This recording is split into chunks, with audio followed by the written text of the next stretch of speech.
고린도전서 15장 35절 말씀.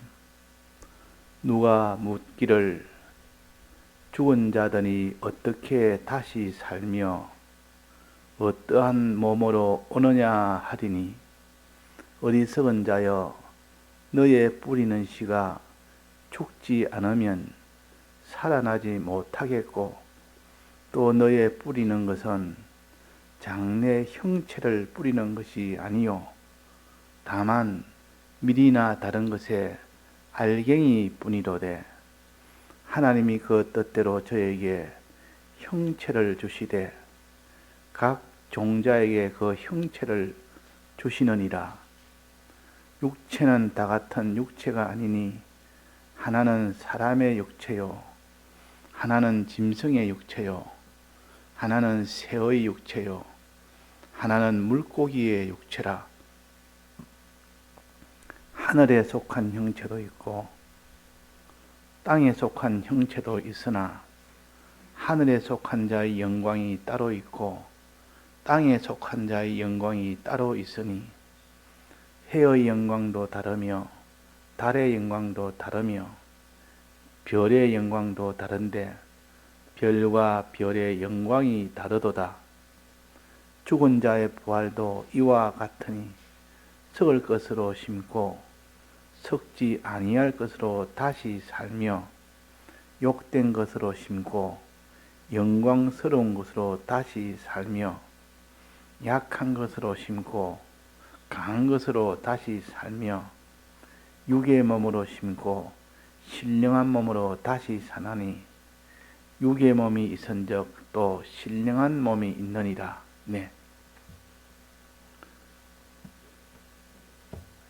부활에 대해서 우리가 바로 깨달아서, 참 기독자가 부활에 대한 소망이 없으면 그 사람은 소망이 없는 사람입니다. 부활은 우리의 구원을 가르치는데, 구원에 대한 소망, 즉 구원의 투구를 서라 하는 것은 구원에 대한 소망을 가지라 하는 겁니다. 이 구원은 곧 부활에 대한 구원입니다. 미래에 하나님이 약속한 너희들의 앞으로 부활하게 될 것이다.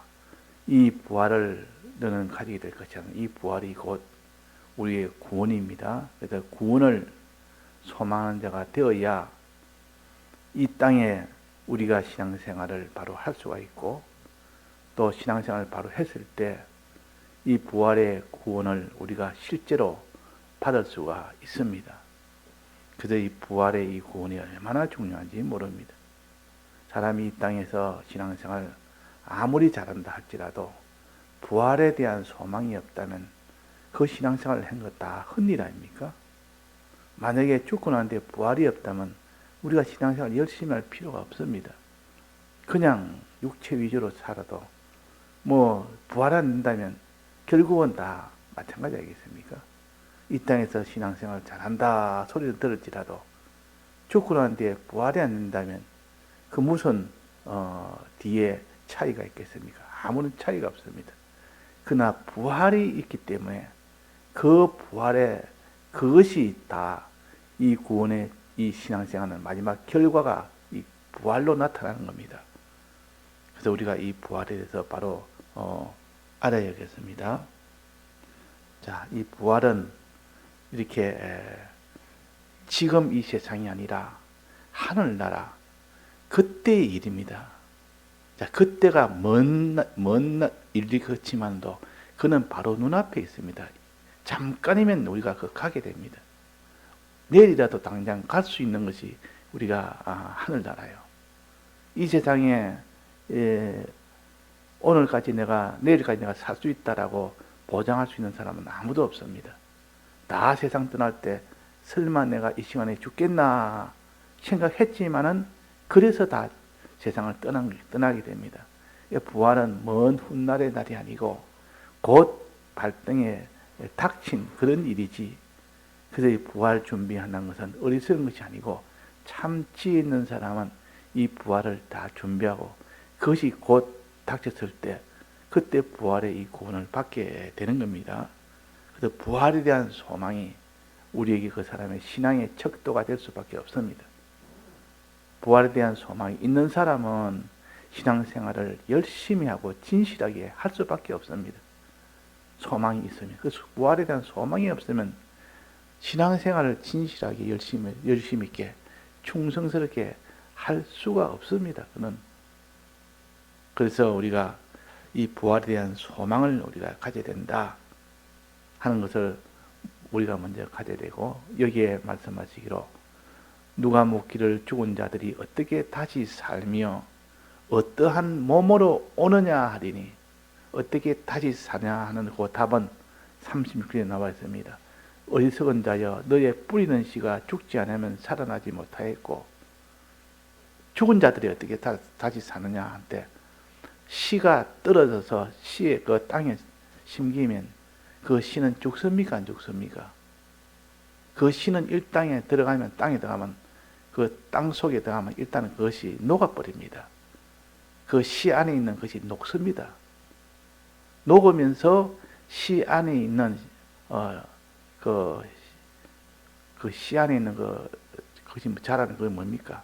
씨핵이라 그럽니까? 뭐 씨젖이라 그럽니까? 씨눈이 그것이 새로 자라는 겁니다. 그런데 그 씨가 땅에 들어가 녹지 않으면 그 씨눈이 먹을 수가 없기 때문에 자라지 못하는데, 씨가 들어가서 탁 녹아버리면 막 그 안에 있는 이 씨눈이 이렇게 쑥 자라 나옵니다. 그래서 이걸 보면서 봐라. 이 씨가 땅에 떨어져 죽고 난 뒤에 거기에서 열매가 맺히지 않느냐. 사람이 죽고 난 뒤에 어떻게 다시 사느냐는 이 질문은 어리석은 것 아니냐. 이 자연에 있는 이것만 봐도 너희들이 알 수 있는데 그것이 어떻게 불가능하리라고 너는 그렇게 여기느냐 그 말이. 이 사두개인들은 부활을 안 믿었습니다. 바리새인들은 부활을 믿었지만 사두개파는 사람 이 땅에 살 때 열심히 살고 이렇게 신앙생활 잘하는 것이 그 뒤에 부활이라는 것을 인정 안 한 겁니다. 그래서 이 사두개인들이 부활하면 어떻게 되느냐, 부활하고 난 뒤에 그러면 어떻게 되느냐, 그런 의문을 또 예수님한테 질문하기도 했습니다. 여기서 보면 뭐라고 했는가 하니, 어떻게 다시 살며 하는 답은 36절에 그렇게 그 대답하셨고, 또 그 다음에 어떠한 몸으로 오느냐, 부활 때는 어떤 몸으로 우리가 오게 되느냐, 부활 안 했기 때문에 우리는 모릅니다. 그래서 이것을 예수님에게 물었습니다. 이 사두개인들이, 예수님, 사람이 부활되면 어떠한 몸으로 옵니까? 그래서 하나의 문제를 낸 겁니다. 예수님한테. 예수님, 우리 이스라엘 관습에 제일 그 형제 중에 마지 결혼했는데, 그러다가 마지가 죽으면은 그 다음 차자가, 둘째가 결혼을 해서 그와 함께 살도록 되어 있는데, 그래서 첫째가 죽고 둘째가 들어갔습니다. 아내가 되었습니다. 저 남편이 됐다 그 말. 그러다가 또 둘째가 죽고 셋째가 그랬는데 7명이 있는데 7명이 다 그래가 다 죽었습니다. 그래서 여자도 죽었습니다. 그러면 하늘나라 가면 누구의 아내가 됩니까? 그 여자는 7명이 다 남편인데 누구의 아내가 됩니까? 그렇게 물었단 말이에요. 그러니까 예수님이 굉장히 당황하고 이거는 도저히 대답 못할 것이라 하고 대답했는데, 저들은 부활을 믿지 않기 때문에 그걸 가지고 예수님을 이렇게 공방을 한 겁니다. 예수님께서 뭐라고 하시는 거니, 부활 때는 장가도 아니 가고 시집도 아니 가고 하늘에 있는 천사들과 같으니라. 하늘에 있는 천사는 시집장가 가는 건 없습니다. 그러니 그런 문제는 전혀 처음부터 없다. 그날에서 그것도 시집을 가고 장가가고 아내, 남편 이렇게 구분이 돼가지고 그렇게 사는 그것이 아니라, 그런 세상이 아니라, 하늘나라 가면 다 이 땅에 사는 가정이 다시 모여서 가정생활하는 것이 아니라는 것이요. 다 천사처럼 남자도 아니고 여자도 아니고 우리는 남녀에 구별돼서 항상 남자는 여자가 있어야 되고 여자는 남자가 있어야 되고 그래야 번식도 되고 다 그렇지만 그 하늘나라는 그것이 아니라 그 말이에요. 천사와 같다. 예? 예. 하늘에 있는 천사들과 같으니라 그랬습니다. 자, 우리 하늘나라 그 사람은 천사와 같은 우리가 된다 하는 겁니다. 천사와 같이. 자, 요거 하나 우리 합시다. 천사처럼 우리는 다시 산다. 이렇게 답을 하면 됩니다. 그것을 앉아 설명하기 위해서 말합니다. 또 너의 뿌리는 것은 장래 형체를 뿌리는 것이 아니요. 어떠한 몸으로 다시 오느냐, 어떠한 몸으로 다시 사느냐 할 때 이제 더 깊이 설명을 해줍니다. 너의 뿌리는 씨를 봐라. 자, 내가 또 씨앗을 가지고 또 설명해 줍니다. 씨앗을 가지고 너의 뿌리는 씨를 갖다가 땅에 심었는데 거기에서 나중에 형체가 맺히는데 사과 씨를 심으면 사과 형체가 맺히고 또 복숭아 씨를 심으면 복숭아 형체가 맺히고 또 수박 씨를 심으면 수박 형체가 맺히고 형체는 각각 다르게 되는데 그 형체는 어떻게 해서 결정되느냐? 그러니까 형체는 어디에서 결정됩니까? 키우는 사람이 결정합니까? 키우는 사람이 이렇게 키우니까 수박이 되고 저렇게 키우니까 복숭이 되고 그렇게 됩니까? 아예 씨에서 결정이 되어 있습니까? 씨에서 결정된 거 아닙니까? 포도 씨를 심으니까 포도가 났고 수박 씨를 심으니까 수박이 났지. 그러니까 씨에서 결정이 되었지 키우는 농부가 결정하는 것이 아니라 그 말입니다. 어떻게 키워도 농부는 결정을 못합니다. 다만 그지 크게 하고 자라게 하는 일을 하는데 하는 것이 농부지 형체를 결정하는 것은 농부가 결정을 못합니다. 씨에서 결정이 됩니다. 아무리 작은 이런 씨라도 나중에 큰 이런 나무가 될 수 있고 아무리 큰 이 복숭씨라도 그렇게 씨만큼 비율적으로 그렇게 큰 나무는 안 됩니다. 근데 결국은 하나님이 씨에게 종자에게 이미 그 앞으로 미래에 있을 그 형체를 결정을 해놓은 겁니다. 씨 안에. 그래서 여기 말씀하시기로 또 너의 뿌리는 것은 장래 형체를 뿌리는 것이 아니요 다만 밀이나 다른 것의 알갱이 뿐이로되 하나님이 그 뜻대로 그 종자에게 형체를 주시되 각 종자에게 형체를 주시느니라. 하나님이 그 종자에게 형체를 준 겁니다. 이 씨 안에는 반드시 수박이 나도록 그렇게 종자 안에 이미 주었다. 그 형체를 장래에 있을 형체를 하나님이 그 속에 넣어놓은 겁니다. 그래서 수박 씨를 심으면 큰 수박이 되고 너는 사과 씨를 심으면 사과가 되고 포도 씨를 심으면 포도가 되고 또 그래서 아주 이런 독버섯 같이 그런 씨를 심으면 이 독버섯 같은 아주 나쁜 것도 되고 하나님이 씨 안에 그게 결정된 거기에 따라서 미래의 형체가 결정된다. 어떤 형체가 될지 수박은 고단하게 크면서 줄이 쭉쭉 가 있는 그런 형체도 이미 씨 안에 그것이 다 들어있기 때문에 그것이 결정이 된 겁니다. 그럼 씨 종류는 누가 결정했습니까? 하나님이 씨 안에 하나님이 뜻대로 그 씨 안에 있는 미래의 형체를 결정해 놨다 그 말입니다. 그러면 키우는 사람에 따라서 아무런 형체는 결정하지 못합니다. 자, 이걸 말씀하시면서 사람도 봐라. 사람의 육체를 한번 봐라. 짐승의 육체를 봐라.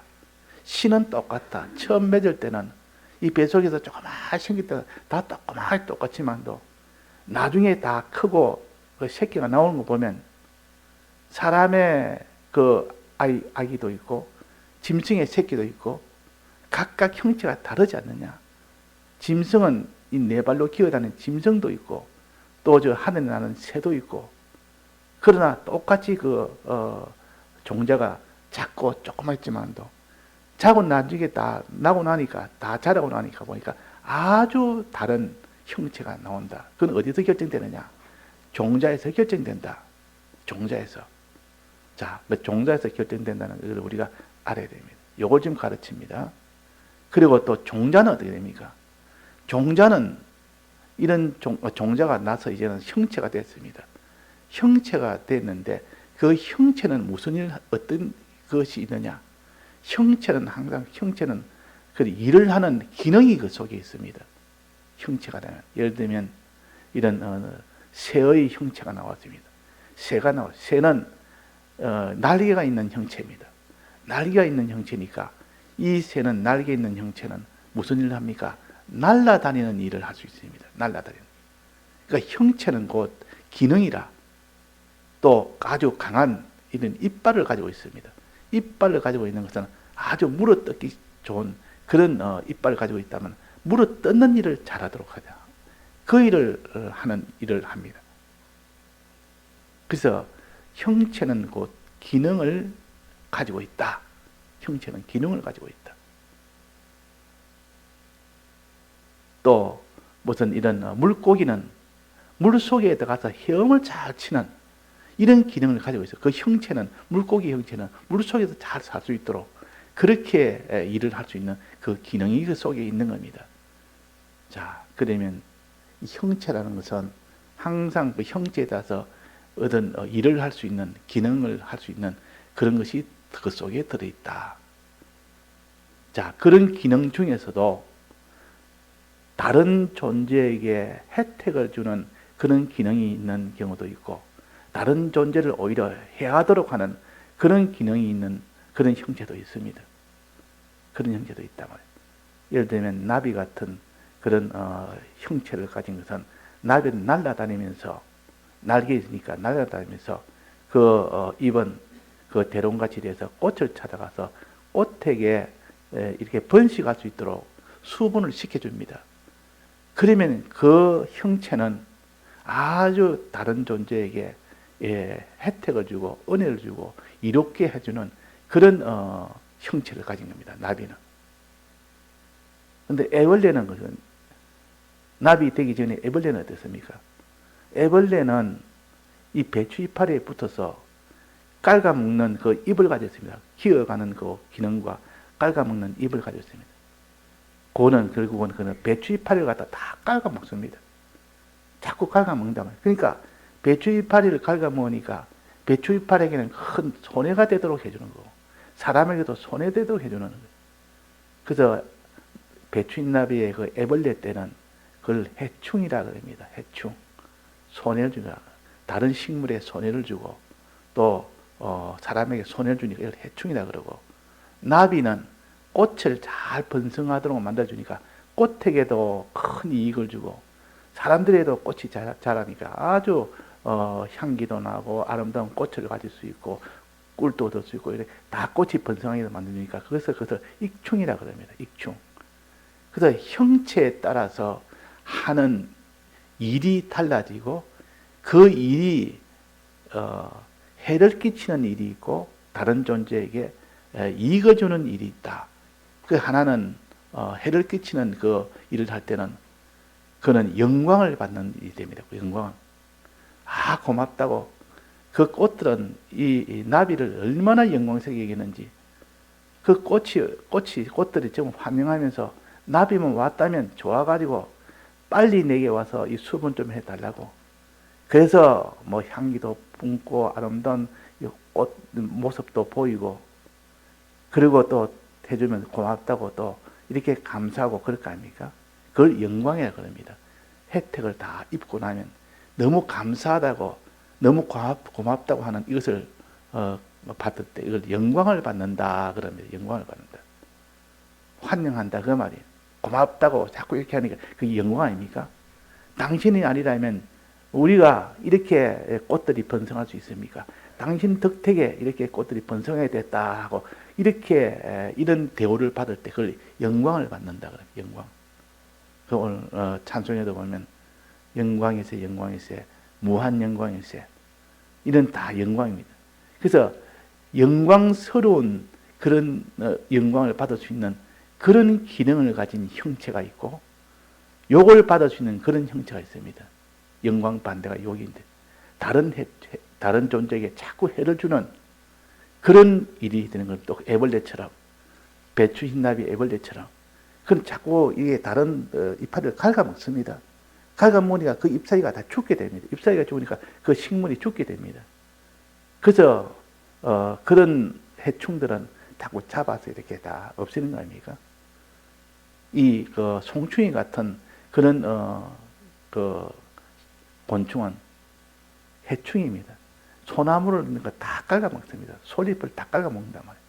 그 송충이는 솔잎을 먹고 산다 그럽니다. 다 깔아먹으니까 그 소나무가 견디지 못합니다. 소나무가. 저 어릴 때는 그때 그 당시 그때는 뭐 그 방역 이런 것도 기술이 없어서 그런지 이 산에 가면 소나무가 굉장히 많았는데 그 송충이가 너무 많았어요. 송충이가. 그래서 이 산속에 막 그 숲속을 헤쳐나갈 때 송충이가 많아가지고 툭툭 떨어집니다. 가면 송충이가 하면 위에서 툭툭 떨어지가 몸에 툭툭 붙는단 말이에요. 그만큼 많았는데 그래가지고 이 소나무가 막 계속 죽으니까 학교에서 과제물을 내가지고 송충이 잡아오기 이래가지고 1인당 몇 마리 이래가지고 그 송충이를 젓가락 가지고 나무 젓가락까지 줘가지고 거기다 비닐봉지 담아가지고 그래가지고 과제물로 가져가기도 하고 그만큼 송충이는 이 소나무를 완전히 다 해치는 그런 송충이 나무도 있고 어떤 곤충은 아주 이익을 주는 그런 곤충도 있고 그래서 이익을 주는 곤충과 손해를 주는 곤충은 결과는 어떻게 하면 하나는 영광이 있고 하나는 욕이 있다 그랬습니다. 그러니까 자 우리는 여기서 이런 걸 왜 배우는가 하니 우리는 앞으로 부활하여 가는 그 하늘나라에서는 어떤 모습으로 갈까? 우리는 어떤 모습으로 형체가 부활될까? 이익을 주는 그런 형체일까요? 아니면 손해를 주는 형체일까요? 하늘나라의 만물들에게 손해를 주는 형체가 아니고 큰 이익을 주는 그런 형체라. 이익을 주는 형체라. 그래서 하늘나라 가면 영광이 있다는 것은 바로 그걸 가르칩니다. 영광이 있다는 것은. 자, 그래서 이 땅의 형체를 둘로 나누면 땅에 있는 형체가 있고 하늘에 있는 형체가 있다. 그때 하늘은 천국을 가르칩니다. 천국에 속한 형체가 있고 이 세상에 속한 형체가 있다. 이 세상에 속한 형체는 그것은 그 일은 전부 다 썩어지고 마지막은 다 죽게 되는 그런 형체입니다.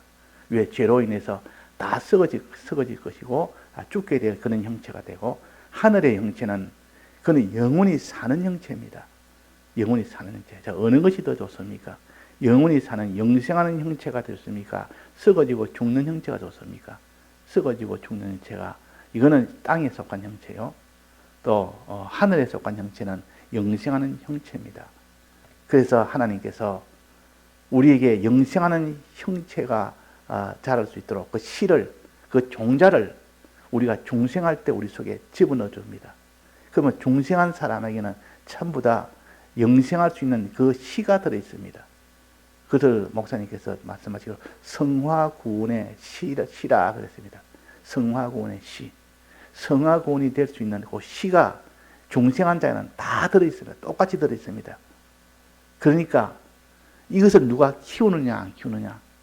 이걸 키우면은 그는 하늘에 속한 형체가 되는 것이고 이걸 키우지 못하고 있으면 그 지옥불로 다 가버리면 하나도 자기가 키우지 못합니다. 그래서 하늘에 속한 형체는 이렇게 씨처럼 우리 속에 다 있습니다. 우리 속에 씨앗처럼 다 있다 그러면 얼마 전에 우리가 나비에 대해서 배울 때 그 나비에 있는 그 곤충의 그 세포가 처음부터 그 속에 있다. 그것이 자라서 나중에는 나비가 된다 그랬습니다. 자, 그런 것처럼 이 곤충에 아무리 조그만 애벌레라도 그 속에 나비가 될 수 있는 그 안에 그 세포가 들어있기 때문에 그것이 자라서 그 씨가 자라서 나중에는 나비가 되는 겁니다.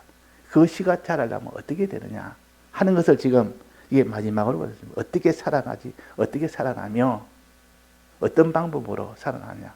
이 방법을 가르칩니다. 지금 마지막은. 그럼 어떻게 우리가 부활되느냐? 부활되는 방법. 자, 땅에 썩을 것이 썩지 아니할 것으로 부활되는 방법이 뭐겠습니까? 땅의 것이 하늘의 것으로 이렇게 변화되는 방법, 부활되는 방법. 그것은 이미 신은 이미 들어있고 다 중생한 사람은 이미 하늘에 속한 형체에 그 신은 이미 다 있습니다. 문제는 그 형체, 그 시 종자가 자라려면 어떻게 되느냐? 자라려면 먹어야 됩니다.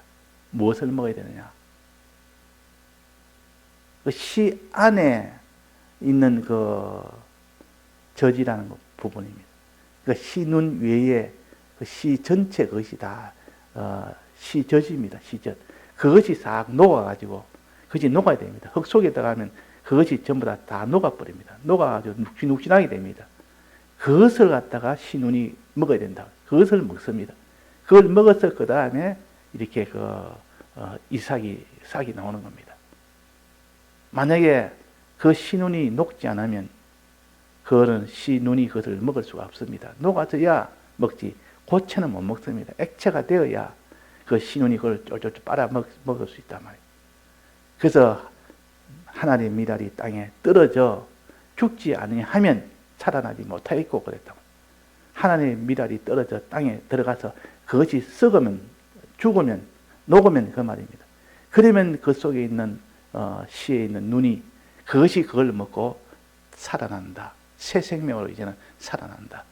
그걸 말하는 겁니다.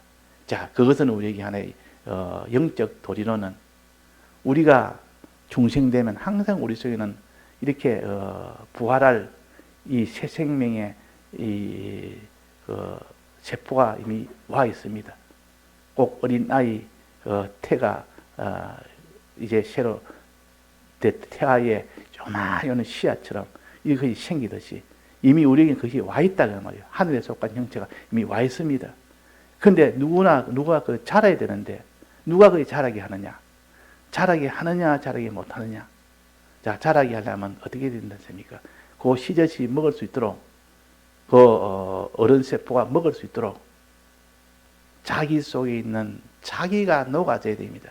자기가 녹아지면 그 씨가 그래도 녹아지면 그 말이에요. 어른 세포가 먹을 수 있도록 녹아져야 된다. 그 다음에는 녹아져서 삼켜져야 됩니다. 그 시눈에게 삼켜져야 되고 또 어른 세포에게 삼켜져야 됩니다. 삼켜지면 비로소 그 속에 있는 신운이 자라고 그 속에 있는 어른 세포, 그 어린 어린 세포가 그것이 자라게 됩니다. 그래서 그 사람이 눈도 나고 하늘에 있는 눈도 나고 하늘에서 사용할 수 있는 그런 눈, 하늘에서 사용할 수 있는 그런 귀, 하늘에서 사용할 수 있는 날개, 이것이 싹 다 나는 겁니다. 그래서 하늘에서 속한 그 형체가 그럴 때 이루어지는 겁니다. 그래서 천사는 뭐가 있다 했습니까? 날개가 있다 했습니다. 날개. 천사는 날개가 있다 그랬습니다. 그러니까 이 사람에게는 없는 거 아닙니까? 애벌레에게 없는 것이 나비에게 있듯이 사람에게 없는 것이 날개가 있습니다. 천사는. 가장 큰 차이점이죠. 그래서 계시록 14장 6절에 보면 또 보니 다른 천사가 공중에 날아가는데 그랬습니다. 날아가는데 또 내 생물이 계시록 4장에 보면 내 생물이 각각 6 날개가 있고 그랬습니다. 또 출애굽기 37장에 보면 그룹들이 그 날개를 높이 펴서 그 날개로 속죄소를 덮으며 그룹은 천사를 가르칩니다. 또 서랍이다. 이사야 6장에 보면 서랍이 나옵니다. 서랍들은 6 날개가 있고 그랬습니다. 그러니까 이 천사의 특징은, 천사의 형체는 날개가 있다. 날개가 있다 말은 이 땅의 사람들에게 없는 그런 형체요, 그런 기능을 가지고 있다. 날개는 어떻게 날아가는 거예요. 이동하는데 이 세상 사람들이 할 수 없는 그런 이동 도구를 가지고 있습니다. 그런 형체를 가지고 있다가 말이에요. 날아가서 뭐합니까? 자, 천사가 날개를 가져서 무슨 일을 하겠습니까? 천사는 하나님의 심부름꾼이요. 하나님은 모든 피조물에게 은혜 베푸는 일을 합니다. 은혜 베푸는 일을 하려면 이 피조물에도 가고 저 피조물에 가고 이 우주 끝에도 가고 우주 이곳저곳 다 다니려면 그 꾸물꾸물 기어가는 우리 발걸음처럼 해서 어떻게 가겠습니까? 이게 날개가 있으면 여기로 훅 가고 저기도 훅 가고 얼마든지 갈 수 있도록 그렇게 된 것이 날개요. 그러니까 우리가 하늘의 형체는 날개 달린 형체라. 즉 이동이 마음대로 자유롭게 할 수 있는 그런 형체로 우리가 부활됩니다. 우리가 이거 알아야 됩니다. 그래서 우리가 이 피조물에도 가서 은혜를 끼치고 저 피조물에 가서 은혜 끼치고 꼭 나비가 이 꽃에 가서 번식시켜주고 저 꽃에 가서 번식시켜주고 하듯이 그런 겁니다. 하늘나라 가면 우리는 그런 일을 합니다. 하나님이 주신 이동 수단을 가지고 마음대로 날아다니며 이동하며 그래서 하나님의 은혜를 저들에게 만물에게 다 전해주는 그 일을 한다 그 말입니다. 한다 그 말이요. 그 로마서 8장에 보면 8장 18절에 보면 19절입니다. 피조물에 고대하는 바는 하나님의 아들들이 나타나는 것이니 그랬습니다. 피조물이 고대하는 것은 만물이 고대하는 하나님의 아들이 나타나기를 이렇게 고대하고 있습니다. 꽃이 꼭 나비를 고대하고 있듯이 하나님의 은혜를 전해주기를 그렇게 원하고 있단 말이에요. 그렇게 전해줄 수 있는 그런 형체로 우리가 부활이 됩니다. 그 형체로. 그래서 하나님의 은혜를 받아서 그 만물에게 가서 그 만물에게 전해주고 그럴 때 그 만물이 영광을 돌립니다. 그래 많이 전해주면 많이 영광을 돌릴 것이고 적게 전해주면 적게 영광을 받을 것이고 그래서 그 형체가 그 기능이 아주 뛰어난 기능을 가졌다면 형체가 온전한 기능을 가졌다면 많은 은혜를 베풀 것이요. 그러면 그 영광이 더 클 것입니다. 그래서 여기서 말할 때 영광에 대해서 여기 말합니다. 영광은 하늘에 있는 영광도 있고 땅에 있는 영광도 있고 땅에 있는 영광은 세상에 받는 영광이요. 하늘에 있는 영광은 천국에서 받는 영광이요. 그 영광은 하늘에 있는 영광 중에서도 크기가 각각 다르다. 다 똑같은 게 아니다. 하나는 해의 영광이고 하나는 달의 영광이고 또 하나는 별의 영광이고 또 하나는 별과 별들의 영광이 있다. 각각 다르다 그랬단 말이에요. 그 말은 그 은혜 끼치는 고일이 각각 양이 다르다 그 말이에요. 그 양은 어디서 결정됩니까? 형체에서 결정됩니다. 날개를 가졌으면 날개를 얼마나 가졌으며 또 눈은 얼마나 가졌으며 전하는 손은 얼마나 가졌으며 그런 것들이 다 은혜를 전해주는 이 일을 온전하게 하는 사람과 온전하게 못하는 사람의 그 영광의 차이점을 말해서 이게 해의 영광이 다르고 달의 영광이 다르다. 손양한 목사님 그런 분의 그 영광과 우리가 가서 받는 그 영광은 같겠습니까? 다르겠습니까? 다르지 않겠습니까? 달라야 될 거 아닙니까? 당연히. 그분은 거기 가서 하늘나라 가서 아주 은혜 끼치는 그 일을 능하게 하실 겁니다. 이 땅에서 그런 일만 했기 때문에 전부 다 바쳐 그런 일만 했기 때문에 그 모든 변화가 다 그렇게 다 변화된 겁니다. 그 기능으로 다 변화되고 형상으로 다 변화가 된 겁니다. 그러니까 은양한 목사님 같은 분은 이렇게 그 나라에서 아주 능숙하게 많은 그런 만물에게 은혜 끼치는 일을 함으로써 많은 영광이 있을 것이라 그 말이에요. 자, 그 영광을 바라보며 우리가 신앙생활을 하는 이 소망의 사람이 되어야 됩니다. 그것이 실제지 그것을 우리가 하나의 상상이 아니고 성경에 나오는 말씀으로 가르치는 실제입니다. 이걸 아는 사람은 이 땅에 있는 영광이니 뭐 권세니 뭐 이런 부요니 그런 것은 눈에 차지 않습니다. 그걸 참으로 믿고 소망하는 사람은 이 땅의 것은 아무리 좁아도 벌써 그 밑바닥을 알기 때문에 그거를 갖다가 매력을 못 느낍니다. 그러나 이 하늘나라 이 형체와 그 기능과 그 영광을 생각하면 그렇게 자라기를 지금부터 소원하고 그렇게 형체가 변화되기를 소원하는 이 일을 해야 됩니다. 그는 방법은 하늘의 미랄이 떨어져 죽을 때 또 자기가 그 녹아져서 삼켜질 때 그때 그것이 다 되지. 자기가 살아서는 안 됩니다. 자기 옛 사람은 죽여야 되고 자기 겉사람은 다 드려야 됩니다. 다 드릴 때 그때 다 변화가 된다. 그때 다 변화가 된다. 우리가 그렇게 소망을 가집시다. 부활에 대한 이 소망을 가졌을 때 그 사람이 영광의 사람이 될 수가 있습니다. 다 같이 통성으로 기도하시다가 자유하시겠습니다.